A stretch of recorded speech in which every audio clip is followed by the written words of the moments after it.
Der ZT-Talk wird Ihnen präsentiert vom Lindenhof Oftringen mit seinem professionellen Catering-Service, der CSS-Versicherung, Deine Gesundheit, dein Partner und von der Aargauischen Kantonalbank am richtigen Ort.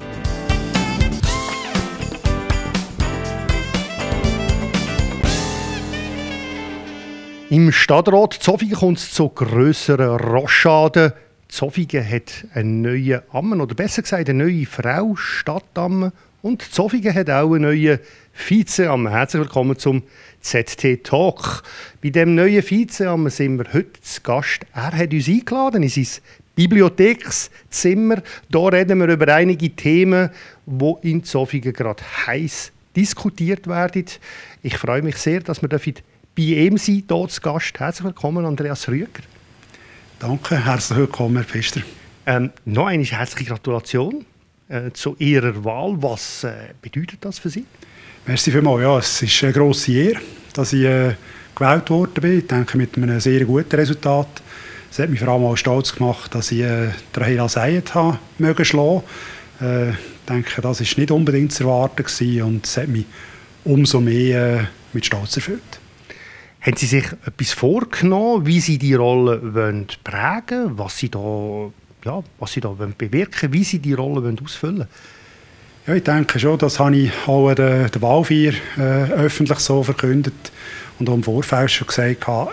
Ich denke, ich bin der Sparringpartner von der Christiane Guyer. Ich möchte ihr in dem Sinne nicht nur einfach als Vize, als Stellvertreter zur Seite stehen, sondern sie auch beraten und etwa die mal vielleicht als Korrektiv entgegenwirken. Sparringpartner, wie muss man sich das so vorstellen? Also ab und zu ein Anruf bei ihr, irgendetwas, was Sie anders sehen oder so. Wie muss man sich das vorstellen? Regelmäßige Treffen? Oder, ja, also sicher Anrufe und SMS, WhatsApp, die ganze Palette. Was sicher aber auch wichtig ist, dass man mal zusammensitzt, dass man miteinander reden. Es muss vielleicht nicht gerade eine Pizza sein, wie es der Helmut Plöss und der Hans-Rudi Hottiger gemacht haben. Wir haben gesagt, das werden wir sicher machen, aber vielleicht auch mal die anderen gastronomischen Angebote zu Zofingen auch berücksichtigen. Sie haben es vorhin schon erwähnt, Korrektiv. Es ist auch so ein bisschen im Wahlkampf, ist davon die Rede gesehen. Der Andreas Rüeger ist eine Art bürgerliches Korrektiv zu der Christiane Guyer, der bei den Grünen politisiert. Spüren Sie da ein bisschen Druck? Ja, Druck, ja, kann man sagen, ein bisschen schon. Also, ich bin im Vorfeld auch von den Parteien, die mich unterstützt haben, also ein bisschen ausgefragt worden. Wir hatten ein Hearing gehabt, unter anderem bei der SVP, wo natürlich schon Forderungen von bürgerlicher Seite an mich gestellt worden sind.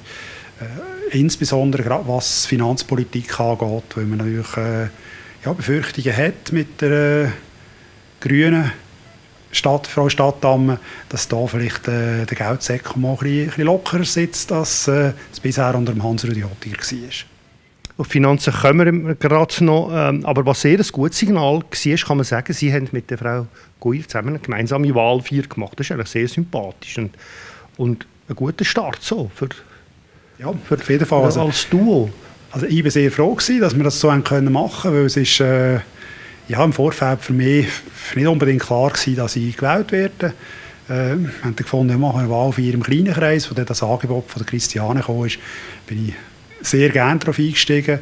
Ich denke, es hat auch nach außen ein sehr gutes Zeichen gegeben, weil wir können zeigen, dass wir auch wirklich gut miteinander auskommen. Wir haben uns auch schon in der Skiferien getroffen, zufällig sind das Kaffee trinken miteinander, noch ein Après-Ski. Es gibt zwischen uns, wir mögen streiten, das muss ich auch sagen. Wir sind nicht immer gleicher Meinung, aber wir können trotz allem Streit und allen Diskussionen können wir nachher eben zusammen einen Kaffee haben oder ein Gläschen Weisswein trinken, einen Apero, und es ist wieder alles vergessen und wir arbeiten wieder konstruktiv zusammen. Jetzt hat sich ja der Stadtrat diese Woche neu konstituiert. Sie wechseln vom Tief in Hochbau. Ist das so ein bisschen Ihr Wunsch gewesen?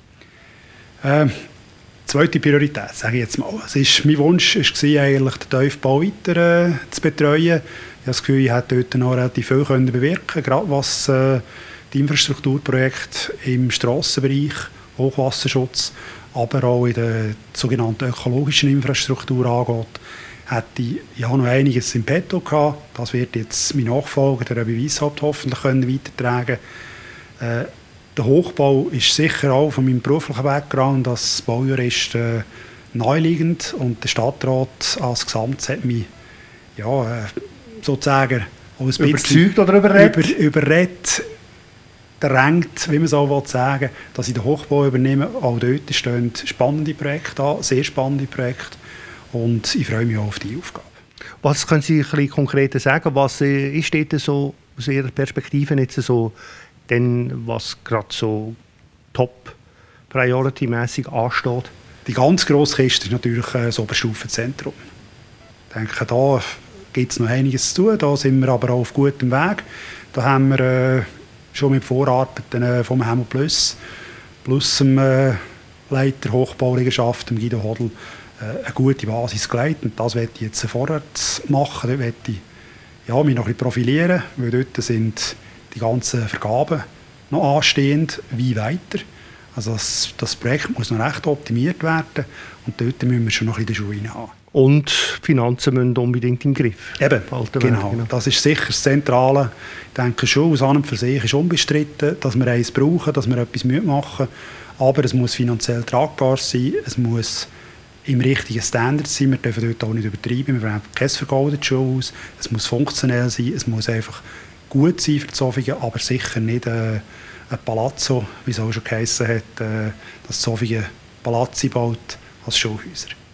Jetzt gibt es eine Überraschung. Der parteilose Peter Segerist wird Finanzchef. Das ist vielleicht die grösste Veränderung, denkt es einem, so, wenn man die neue Konstellation anschaut von den Zuständigkeiten. Ja. Also eben, wir haben, wie ich gesagt habe, im Stadtrat gestern intensiv diskutiert, wie wir die Ressortpäckchen zusammenstellen wollen. Es sind, natürlich ist auch Diskussionspunkt gewesen, ob das nicht das Ressort Finanzen quasi Chefsache ist. Der Peter Segerist hat sich verschiedentlich geäussert, dass er von Finanzen sehr viel versteht. Da wird er jetzt den Beweis müssen antreten, dass er die Stadtfinanzen wird im Griff haben. Und ja, wir sind gespannt. Aber wir trauen es ihm offensichtlich zu. Der Stadtrat traut es ihm natürlich zu. Was sind denn so jetzt so aus Ihrer Sicht als Gesamtstadtrat so die ganz wichtigen Dossiers, die jetzt so anstehen in den nächsten Wochen und Monaten? Eben sicher die ganzen Bauprojekte, 6 Hochbau und Tiefbau, das sind grosse Kisten, also da sind wir finanziell gefordert. Damit eben auch gerade der Schwenker zu den Stadtfinanzen. Also wir werden unsere Stadtfinanzen weiterhin müssen im Griff haben. Im Moment sieht es sehr gut aus. Wir sind auf der Einnahmenseite, was Steuereinnahmen angeht, sehr gut unterwegs. Erstaunlich gut. Und das müssen wir einfach bewahren. Dann haben wir natürlich aber, was die Gesamtverwaltung angeht, haben wir vor allem das Thema Digitalisierung. Und ich denke, wird uns in den nächsten Jahren massiv beschäftigen. Da hat sicher Covid-19, der ganze Lockdown und alles, hat die Digitalisierung vorwärts getrieben. Da müssen wir vorwärts machen, also die Mittel auch nutzen. Also nicht nur in der Verwaltung selbst, sondern eben auch nach außen, dass wir über digitale Medien mit unseren Bürgern kommunizieren können und eben auch die Bürgernähe trotz Distanz, Corona-Distanz eben auch können, quasi aufheben. Geht der Stadtrat noch so irgendetwas wie einen Teambildungsprozess? Es ist wahrscheinlich nicht unwesentlich, dass ihr jetzt wieder zusammenwachsen seid und als neue Team irgendwie sich gespürt. Denken Sie, ist etwas in der Pipeline? Oder denken Sie, ist etwas, ja? Also wir haben natürlich die ein oder anderen Workshops haben wir vor. Und das ist quasi eine Reminiszenz von vor 7 Jahren, als wir die vorletzte Legislatur angefangen hat.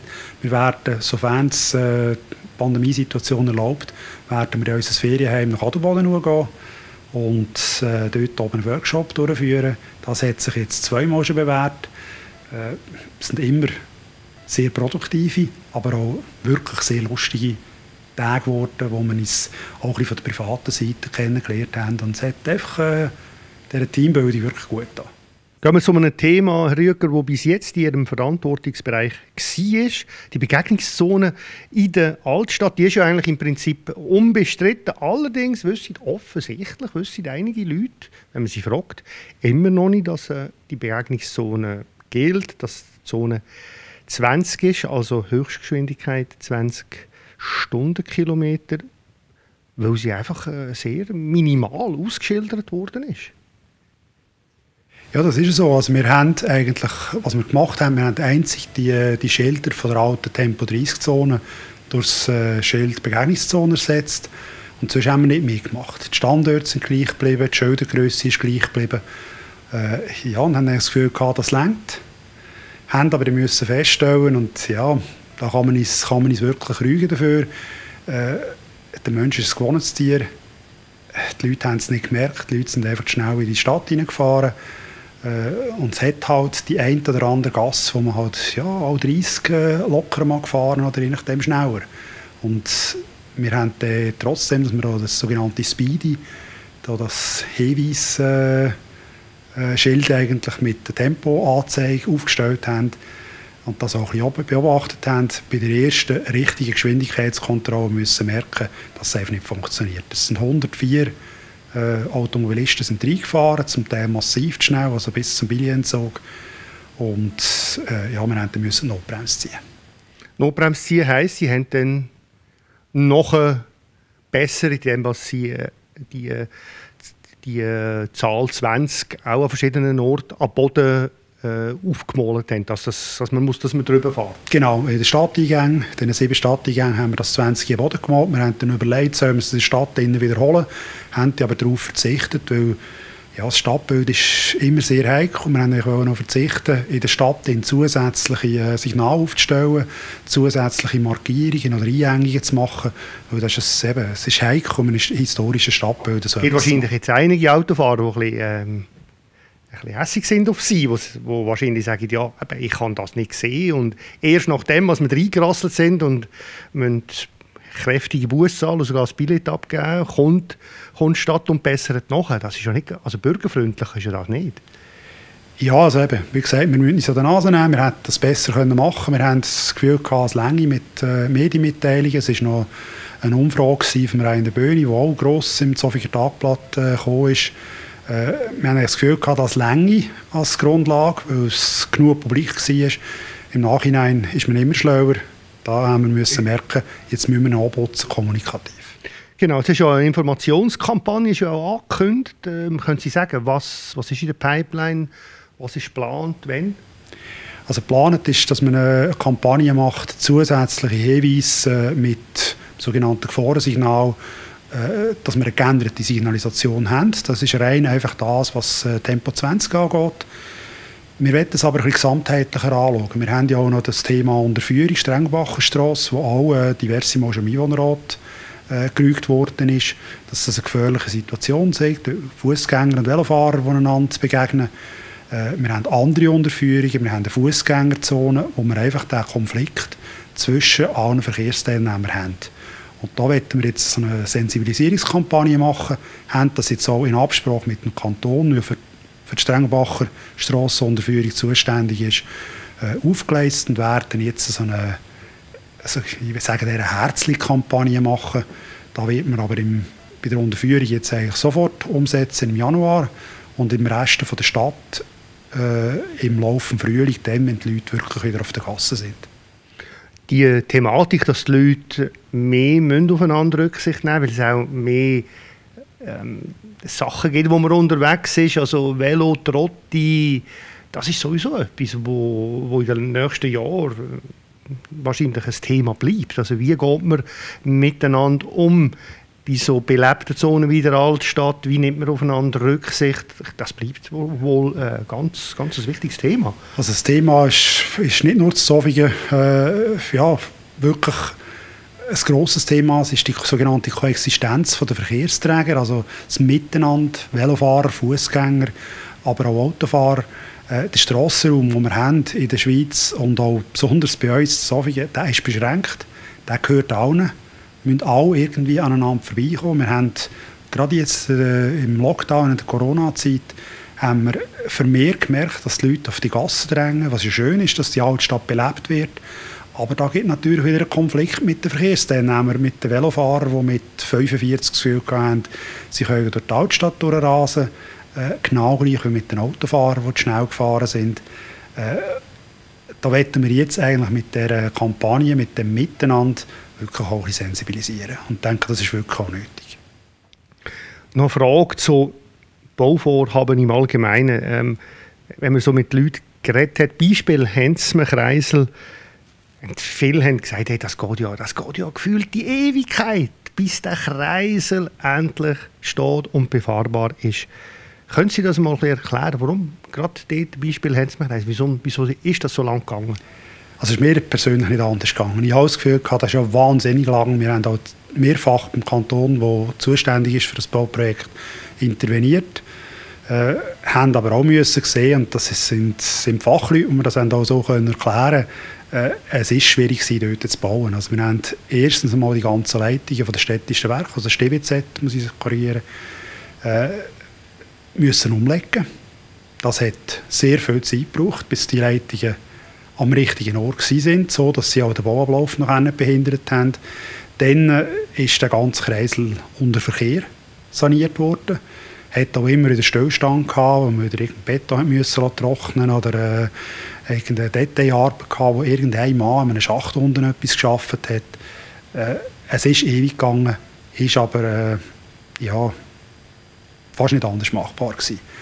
Ich muss aber auch sagen, für die zukünftigen Projekte haben wir, gerade unter der Vorstadt beispielsweise, da haben wir von einem unabhängigen Verkehrsplaner jetzt auch seitens Stadt noch eine Überprüfung von diesen Bauabläufen in Auftrag gegeben, damit wir einfach mit dem Ziel an das Bauprojekt können gehen, möglichst schnell und möglichst ohne Verkehr, ohne Verkehrsbehinderungen das Projekt können zu realisieren. 2, 3 Fragen noch, Herr Rüeger, zu einem weiteren Bauprojekt. Und zwar hat es in Zofingen vor einiger Zeit ein Flugblatt gegeben von einem unzufriedenen Bürger. Er hat Sie kritisiert im Zusammenhang mit Bauarbeiten im Gütli am Nationalbahnweg. Konkret hat er Ihnen eigentlich Geldverschleuderung vorgeworfen. Eine 11 Meter Länge und 4 Meter breite Strasse hat 61'000 Franken gekostet. Das ist viel zu viel, gerechtfertigt wäre 25'000 Franken. Können Sie da etwas dazu sagen? Ja, da sage ich sehr gerne etwas dazu. Also ich habe ehrlich gesagt fast ein bisschen lachen, als das Schreiben gekommen ist, weil es ist absolut unbegründet. Wir haben dort eine sehr lange Planungsgeschichte dahinter, haben ein Strassenbauvorhaben können realisieren, gestützt auf die ganze Planung. Der betreffende Bürger war im ganzen Verfahren eingebunden gewesen, hat alle Rechtsmittelmöglichkeiten gehabt, hat sich nie gewehrt, hat Einsprache gemacht, das hat aber der Stadtrat immer abgehandelt. Und am Schluss haben wir den Nationalbahnweg können realisieren, 44% unter dem Kostenvoranschlag. Also der Vorwurf, dass wir Geld verschleudert haben, den muss ich wirklich weit von uns weisen. Er sagt auch, es sind Dokumente in diesem Zusammenhang verschwunden. Man hat das nicht ganz genau nachvollziehen können, was er wollte dokumentieren, sind Dokumente verschwunden. Also alle Dokumente, die die Bauverwaltung hatte, die sie je hatte, haben wir ihm auch zur Verfügung stellen. Ich denke auch, da ist wirklich alles korrekt abgelaufen. Und der dritte Vorwurf, den er noch erhebt in dem Flugblatt, der 5-seitige Einsprachentscheid, für den hat der Stadtrat ein halbes Jahr gebraucht. Das ist so. Das ist so, da haben wir, den Einsprachentscheid haben wir wirklich noch ein bisschen auf die Seite gelegt, weil wir andere Sachen hatten, die höhere Priorität hatten. Also das hätte schneller gehen. Das hätte durchaus schneller gehen, aber eben für uns geht es darum, die aktuellen Sachen, wo man etwas realisieren sollte, wo irgendein Drang dahinter ist, sei es eben ein Strassenbauprojekt, das man muss realisieren muss, das hat klar Vorrang. Da ist es in Anführungszeichen in dem Sinne nur noch um eine Abrechnung gegangen, wo im Übrigen die anderen 40 Beteiligten an dieser Strasse alle akzeptiert haben. Darum haben wir gefunden, das hat nicht die erste Priorität. Wegen der Frist habe ich noch eine weitere Frage. Man hört, es sind nicht immer alle zufrieden, wie schnell das geht mit den Baubewilligungen. Da hört man, das dauert zum Teil bis 8 Monate. Und mich also jetzt auch eigentlich sehr lang. Sie sind nachher im Hochbau dann mit dem konfrontiert. Haben wir dort eine Möglichkeit, ein Potenzial, dass das zügiger geht? Also, was meinen Sie da? Ich denke schon. Also, ich sehe noch nicht natürlich im Ganzen in das Ressort rein. Habe durchaus das Gefühl, jetzt von meinem beruflichen Background im Kanton Basel-Land, wo ich auch im Baubewilligungsverfahren tätig bin, dass es bedeutend schneller könnte gehen. Ich denke da nicht primär an die gesetzlichen Fristen, sondern an die effektiven Behandlungsfristen. Auch den Mut zu haben, wenn wir mal einen Entscheid zu treffen, auch wenn der vielleicht halt einmal das heisst, dass man eine Einsprache halt SEC abweist. Diesen Mut muss der Stadtrat haben, mit dem Risiko, dass man halt mal unterliegt in einer Rechtsmittelinstanz. Aber das ist Teil von unserem rechtsstaatlichen System. Dafür hat andererseits der Bauwillige schnell eine Baubewilligung in der Hand. Bevor wir aufhören, Herr Rüeger, letzte Frage. Wir sind schon im Dezember. Wie verbringen Sie die Festtage? Haben Sie schon Ferienpläne oder müssen Sie arbeiten? Nein, also ich habe schon gedacht, dass ich ein bisschen auf die Ski will. Wir werden sicher ein paar Tage nach Weihnachten noch ein bisschen auf die Ski gehen, die Zeit auch geniessen. Aber das Stadtratsmandat wird mich sicher auch in den Ferien weiterhin beschäftigen. Ich werde mich sicher das eine oder andere Dossier während der Ferien noch einlesen.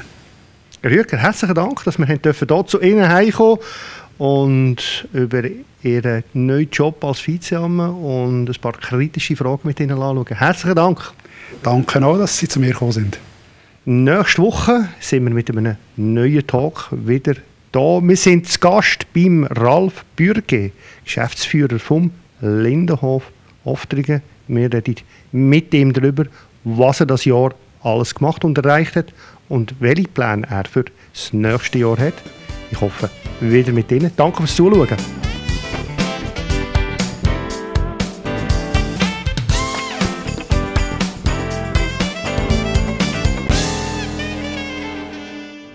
Der ZT-Talk ist Ihnen präsentiert worden vom Lindenhof Oftringen mit seinem professionellen Catering-Service, der CSS-Versicherungen, Deine Gesundheit, dein Partner und von der Aargauischen Kantonalbank am richtigen Ort.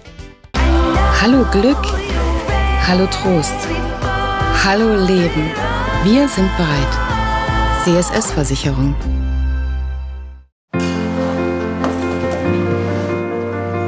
Lindenhof Oftringen. Unser Catering-Service sorgt für kulinarische Highlights, auch an Ihrem Event.